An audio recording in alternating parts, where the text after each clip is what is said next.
Hello again, everyone, and welcome back to Reddit Aliens. I'm John, and as always, thank you so much for being here. Great topic. Let's do it. If you could uncover the truth about any case, which one would it be? Please remember to like, share, and subscribe. I want to know who murdered Elizabeth Barraza. Please, everyone, if you haven't heard of this woman from Texas, Google her story. It's so sad, and even with so much evidence, the police can't solve the case. Beaumont children, Australia, went missing on January 26, 1966, from Glenelg Beach in Adelaide. Jane, 9, Arna, 7, and Grant, 4, went to the beach and never returned. People remember seeing them, but they just disappeared without a trace. Apparently, they were last seen with a tall, blonde man. Nothing seemed out of the ordinary, so no one thought anything was wrong. Never seen again. There have been persons of interest over the years, but no one has ever been charged. Even in 2013 and in 2018, different sites have been excavated because of being possible burial sites. The parents were heartbroken and never gave up looking for their children, would follow any lead no matter what it was. They never had any of their children. The mother died in 2019 and the father died in 2023. Absolutely tragic. If this is specifically criminal cases, I want to know who Jack the Ripper even was. He became one of the most notorious serial killers, was never caught, and then just disappeared off the face of the earth. My favorite theory is that D.B. Cooper was none other than Forrest Fenn, the guy who hid the treasure in the Rocky Mountains. He might have been working with the CIA as a pilot during Vietnam, giving him the knowledge required to hijack the plane, know it has a door that can be opened mid-flight, and know how to salvage a working parachute out of 4 sabotaged ones given to him. The theory is that he opened the door over Oregon, but didn't jump till much farther east or south, then made it to Vegas, watched the cash, then all of a sudden had money to open an art gallery as Forrest Fenn. Only $5,800 were ever found, and it could have been all dumped, or he just dumped a little to leave a few breadcrumbs, or it was sucked out of the plane while he was messing with stuff after opening the door. Who knows? Yeah, I never really got that much into the whole D.B. Cooper mystery. Interesting, don't get me wrong, but it wasn't one that really moved the needle for me. I think it might just be a guy who tried to get away with something and parachute didn't work right. When I was 5 years old, a little girl went missing just 2 towns over from where I grew up. Her name was Shannon Cheryl, and her disappearance affected my mother so deeply that she became paranoid about my brother and I being kidnapped. Honestly, I think the whole area was affected in a similar way. I'm told the town got a little icier after that, less neighborly. People were a little more on edge about their children staying out to play all night or running down the street to buy candy at the store. It busted what little bit of innocence we had left as a community. Shannon was never found. Universal scale. The nature of dark matter, dark energy, and universal expansion, aka the missing elements of a potential unified string theory, if it is truly viable. Planet, historical scale. Either the Ark of the Covenant, and whether or not it was real and is hidden somewhere, or else the true identity and story of Jesus, how the Bible came into existence, etc. Personal scale. What the hell happened to my mom's Aunt Louise, who disappeared sometime in the 90s, and no one in the family has seen or heard from her since? Not directly answering this question, but my greatest hope for the afterlife is that there is a huge library filled with every answer to every question. The first thing I'd look up is finding out if the people on the boat in Switzerland in 1996 were really up to no good. But after that, I'd settle in and discover all of the answers to my favorite true crime mysteries. The Hinterkaifeck murders. Why did the killer feed the animals, cook food, use the chimney, and live in the house for several days after brutally slaughtering an entire family in the barn behind the house? Why are there no suspects, despite the fact that it happened in 1922? Why were files in the case closed in 1955? Asha Degree, and exactly what happened to the little boy in the box, Joseph Augustus Zarelli. Both of their lives were taken too soon, and I'm always curious about the brief childhoods, assuming that Asha is dead. My aunt's disappearance. Her name is Victoria Sanchez.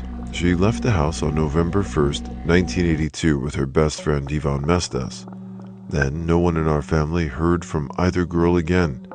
This has been an open, cold case file since then.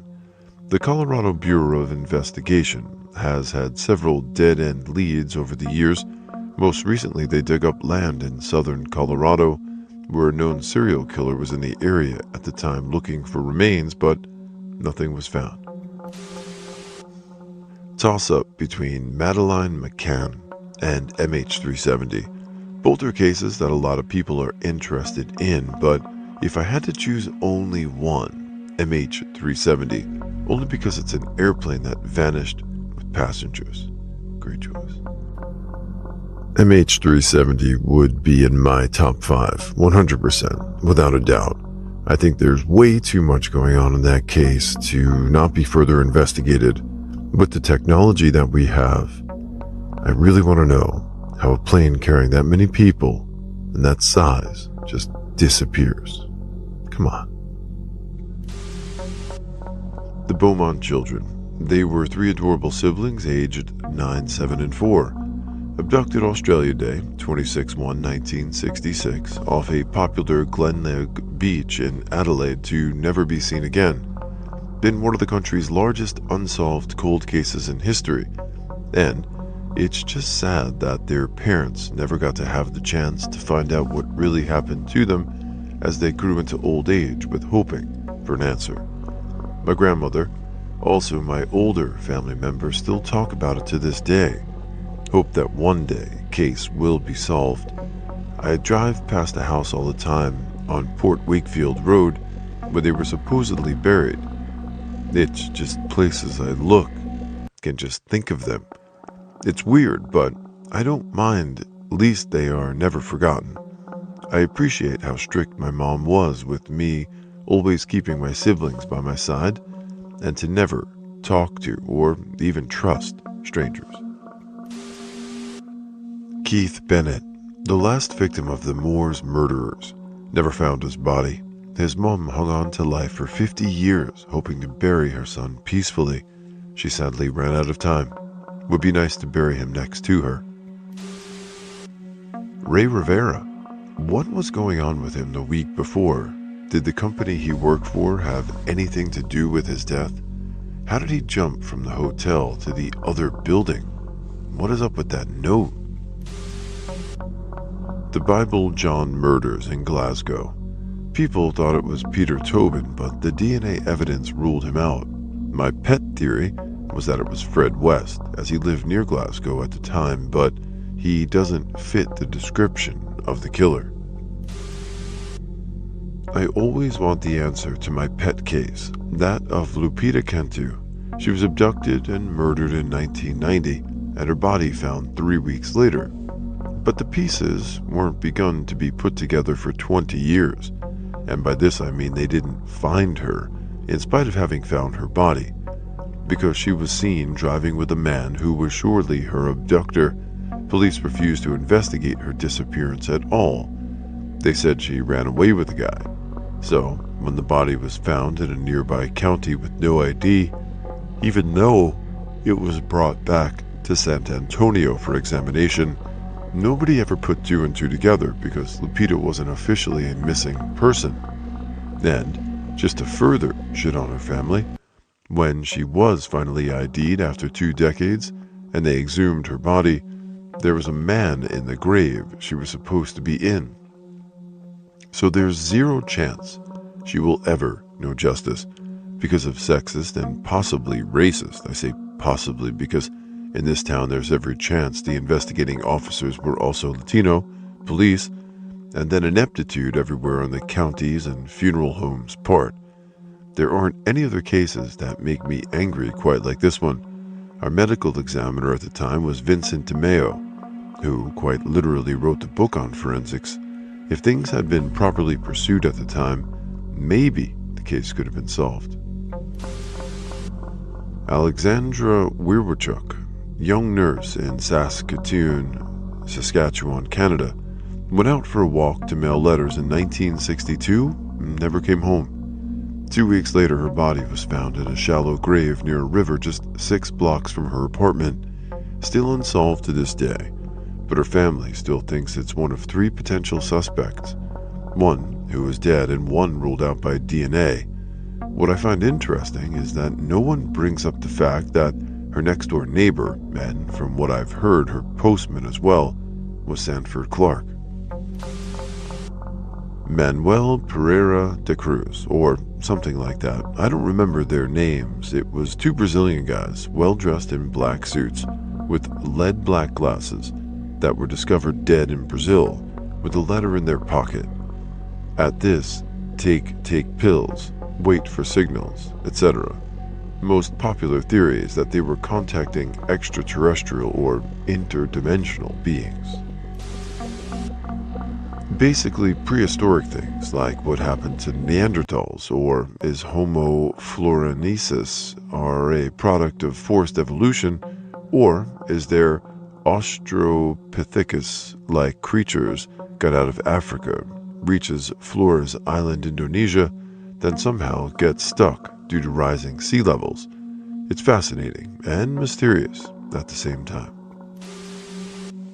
Oh God, there's so many murders I listen to on Spotify that end with, and they never knew who did it. Like, I wish murderers would admit to all crimes on their deathbeds, like they got away with it. They're dying now. Fess up to it. I couldn't choose just one thing. There's that one serial killer who murdered so many on a highway, they assumed he was a trucker but never caught him. There's the one about the 2 girls who went missing and they thought they were in a well or whatever. The Zodiac killer was never found. That's a good one. I think I'd go for the case of Alex from Tennessee. TLDR. A dude puts up geolocalization on 4chan with photos taken from an iPhone 4 saying, "Come claim your prize." A 4chaner says, "Hey, I'm gonna go there," and then posts his adventure as he goes inside a long dark tunnel, finding unidentified bones in a trash bag, traces from passages, etc. All his pictures are taken from a Samsung Galaxy, if I remember correctly. I think Alex, the 4chaner, said something like, "I heard noises outside," and that was his last message. I think it wasn't a fake, and I wish I knew the truth. Epstein, good. I want to know who's on his list, who killed him, who was in on it, who ordered it, everyone who benefited from it. I want it all out in the open, and everyone, no matter who they are or what their political affiliation is, everyone that has anything to do with this little enterprise, to go down. You said the magic word, Epstein. The reality is we'll probably never know, because the people that have the keys to information are probably implicated. So it'll just remain that way unless we get really lucky. But I think it's safe to say that conspiracy theories notwithstanding, some very powerful people were involved. Thank you ever so much. I really do appreciate it. You sound like a lovely person, and I wish you the best in life. I really do hope that someday, in the future with new technology, we will finally be able to find the bastard whom did it. It is like literal torture not knowing that someone did this, and that I may never know. It is horrible. I hope one day, if there is an afterlife, I will be able to embrace her and apologize for not making the most of her life. See, again, I wish you the best in life. Thank you, and to anyone who may be reading this, please treasure your loved ones, because you never know if it may be their last day or yours. Make the most of life, Have a lovely day. Madeline McCann. So I can stop seeing it have a revival every year like there's new evidence. They even let this dumbass girl on the Dr. Phil show, and were exploiting the idea it might be her when they knew it wasn't. Most people have already proposed the big ones, D.B. Cooper, Jack the Ripper, John Bonet, etc. So I'm going to go with another one, covered in BuzzFeed Unsolved, Louis the Prince. I absolutely love a disappearing without a trace mystery, especially when it's someone that's close to everyone knowing his name. Mine already got solved. I was a huge dinosaur nerd as a kid. Well, I still am, I guess. And when I read about Dinocarius, a species of dinosaur only known from its massive arms that were the only part of it they found, I was distraught because I thought I would never know what the whole animal looked like. Then in 2013, new, better preserved remains were found, and the creature could be reconstructed. And boy, let me tell you, it looks weird. My grandfather was a really rich man before he spent all of his money trying to find gold. He built major highways in the southeast like I-20. He heard about gold being found in Honduras, so him and his crew of like 20 plus men went down there for a year or so, and they found gold. But the ship that he was carrying the gold on sunk. I really wish I could find out where that ship sank, and if the gold is still somewhere on it. I should also add, he blew his fortune on drink and gamble, too. Halleck Rainwalker. The kid was 12 years old when he went missing. He had already been bounced around from foster home to foster home, and then the state of New York allowed him to be adopted by Kerr and Foster, who were allegedly abusive toward him. Poor kid never had a chance.